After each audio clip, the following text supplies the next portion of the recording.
OAC কংগ্ৰেছে লৈ আহিছে যাতে সামাজিক বাতাবৰণটো অসমত বেয়া কৰিব পাৰে, মিয়া মানুহখিনিক ৱেপনাইজ কৰিব পাৰে।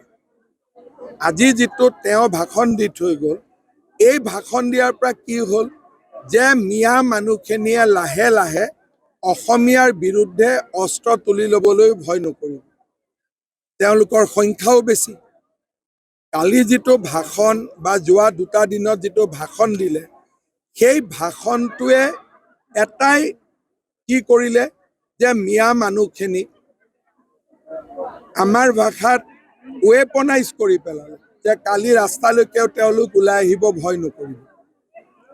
এতিয়া ইউনিছ তামুলী হওক, অমুক হওক, এইবিলাকক আজিলৈকে কোনেও গৰিহণা দিয়া নাই। কংগ্ৰেছে গৰিহণা দিয়া নাই, আমিতো সদায় গৰিহণা দি আছো।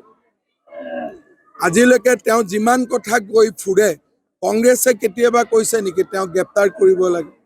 আজিওতো কংগ্ৰেছে কোৱা নাই যে ওএছিয়ে সাম্প্ৰদায়িক ভাষণ দি থৈ গ'ল, ওএছিক গ্ৰেপ্তাৰ কৰিব লাগে।